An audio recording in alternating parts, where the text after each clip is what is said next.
6 minutes past 8. Welcome back to Sunrise. Today, continuing the show now. We're joined now by Mr. Jimi Agbaje, who is the governorship candidate of the People's Democratic Party for Lagos. Thank you for coming on this morning. My pleasure. Well, let's even talk about, let's go to this one. We'll come back to this other matter later. Why do you want to run for, or why are you running for the seat of Lagos again this time? Well, I ran last 2007. I believe I ran a good race. I wasn't made governor. And I still believe that I've still got a lot to offer Lagos State. It's my state. It's a state I was born and bred in. I'm an indigenous of Lagos State. I'm a proud Lagosian. And, I just feel that we need to make Lagos work even better. So why didn't you contest in 2011? You know, some of us went into politics believing that, you know, it was more about good governance and all. And it was clear to me, at least in 2011, that Lagosians believed that they were comfortable with the governor they had. And it wasn't politics for politics' sake. So it was like, let's just allow things to run.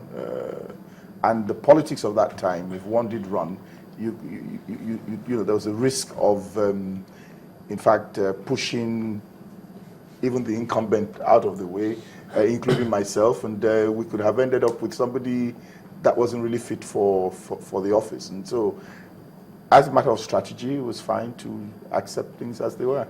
That's some manner of indirect praise for the incumbent governor, is it?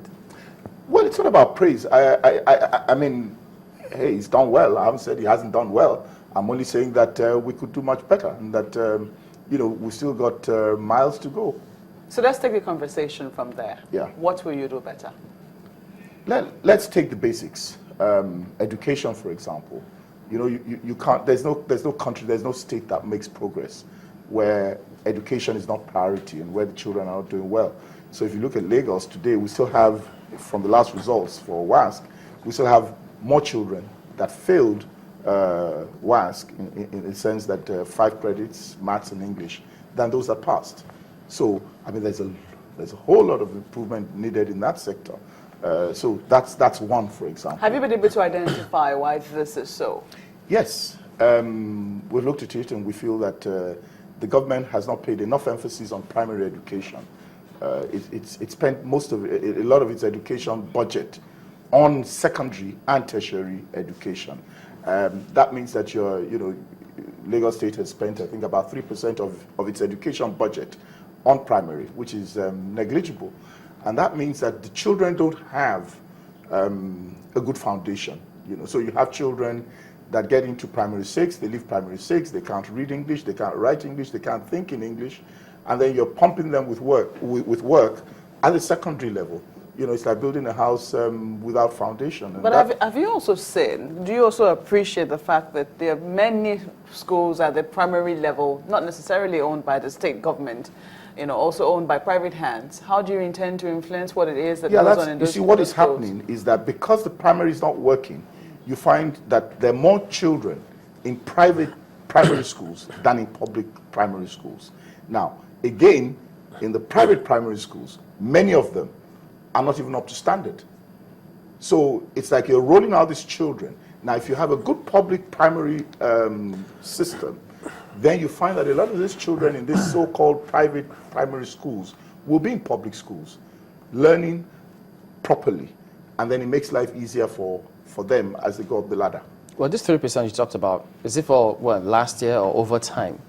No, I'm talking of over a period. It's 3% of the education budget. So how much? So we're spending very little on primary education.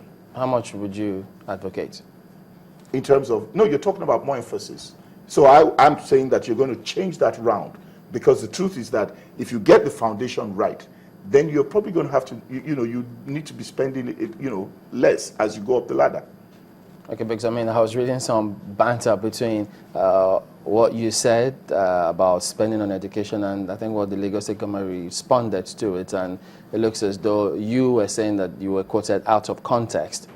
No, well, I don't know about banter, but I mean, basically, it's there. It's publications there. and reactions. No, it's in their figures. I believe what I did come across was that I said that the percentage of education was 3%. That the percentage of the budget for education was 3%. I never said that. What I said is that primary education was 3% of the education budget. That was what I said. So maybe, obviously, there was somebody who wasn't there, or the message was transmitted wrongly. But I was very clear, and we're using their books, we're using their accounts, okay, for what we're standing on. What do you think about that principle of free education? Will it work for you, and how would you key into it? Education has to be free. At least basic education has to be free. In any case, it is in our constitution, so you're bound by it. I mean, I don't think there's any debate as to whether it should be free or not. We're very clear that education, for basic education must be free, or else we're in trouble. There is no country, there's no state that makes progress today. If the education is not right, then we're all in trouble.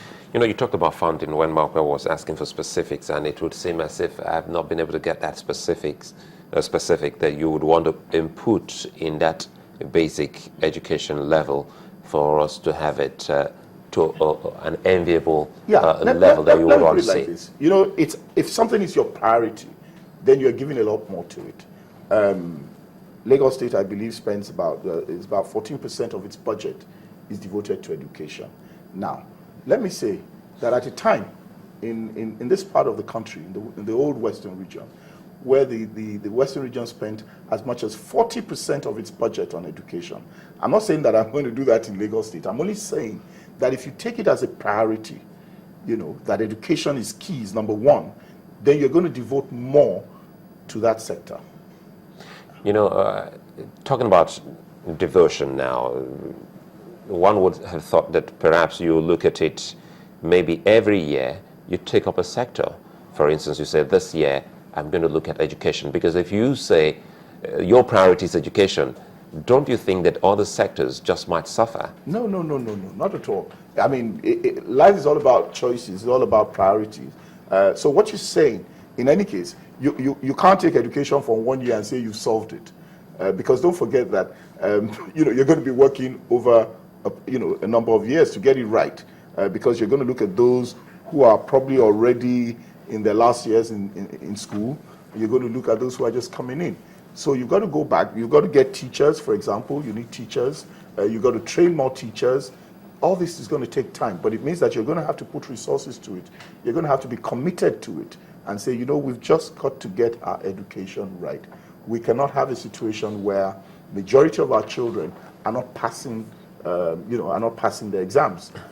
So if, for example, like we set a target and said, look, over the next 4 years, if today what you have as the last results, for example, you have about 40-something% that passed with 5 credits. We're saying we're taking it from the 46% or so, we're taking it to 65%, at least in the next 4 years. So you're saying 65%. So we're saying Anambra does 65%. Why should Lagos, the center of excellence, be talking about 46%?